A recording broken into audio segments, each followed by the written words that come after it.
दोस्तों, आमतौर पर अंतरिक्ष में भेजा गया कोई भी मिशन पूरा होने के बाद वहीं छोड़ दिया जाता है और नासा जैसी बड़ी अंतरिक्ष एजेंसियां अपने अगले और बेहतरोन्नत मिशन पर काम करना शुरू कर देती हैं। हालांकि हाल ही में अमेरिकी अंतरिक्ष बल ने नासा के स्पिट्जर स्पेस टेलीस्कोप को पुनर्जीवित करने और इसकी क्षमताओं को बहाल करने का निर्णय लिया है। 20 साल पहले अंतरिक्ष में भेजे गए इस टेलीस्कोप ने उम्मीदों से बढ़कर 17 साल से भी ज्यादा समय तक अपनी सेवाएं दी, लेकिन अब इस मिशन को फिर से शुरू किया जाएगा ताकि यह पहले की तरह काम कर सके। सवाल यह है कि ऐसा क्यों किया जा रहा है। दोस्तों, 2.5 साल के अपने अपेक्षित जीवन काल के बजाय हबल स्पेस टेलीस्कोप की तरह स्पिट्जर स्पेस टेलीस्कोप को नासा के ग्रेट ऑब्जर्वेटरी प्रोग्राम के तहत अंतरिक्ष में रखा गया था। हालांकि इसने 17 वर्षों तक अपना काम जारी रखा, लेकिन 3 साल तक बंद रहने के बाद इसे फिर से चालू करने का फैसला किया गया। इस महान वेधशाला को पुनर्जीवित करने की जिम्मेदारी अमेरिकी अंतरिक्ष बल द्वारा एरोस्पेस कंपनी रिया स्पेस एक्टिविटी को दी गई है। RS-25 स्पिट्जर पुनरुत्थान मिशन विकसित किया जाएगा।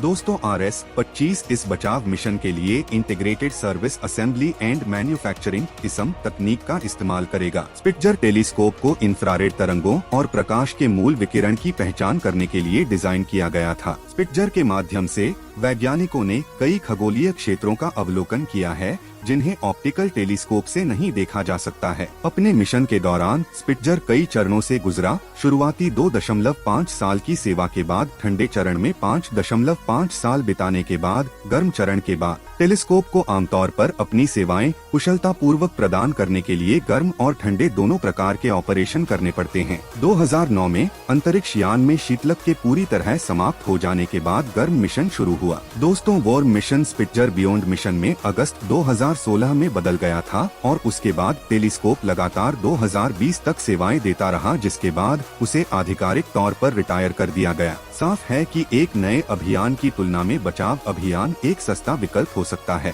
वहीं उससे उन्नत क्षमता वाला जेम्स वेब स्पेस टेलीस्कोप अंतरिक्ष में स्थापित है चुका है। ऐसे में उसकी बहाली अंतरिक्ष में अवरक्त तरंगों की पड़ताल की क्षमता में इजाफा करेगी। इस बचाव अभियान में सबसे चुनौतीपूर्ण कार्य पृथ्वी से इतनी दूरी पर जाकर यान को वेधशाला को ठीक करना होगा, जो करीब पृथ्वी से सूर्य की विपरीत दिशा में उतनी ही दूरी पर है जितना कि सूर्य है। यह दूरी खगोल विज्ञान में एस्ट्रोनॉमिकल इकाई के तौर पर ली जाती है, जो कि करीब 14 करोड़ किलोमीटर है। स्पिट्जर रिसरेक्टर अभियान का काम स्पिट्जर को फिर से शुरू करने, उसकी मूल क्षमताओं को बहाल करने और फिर पृथ्वी पर बहुत तेजी दर से आंकड़े भेजने के लिए सक्रिय करना होगा।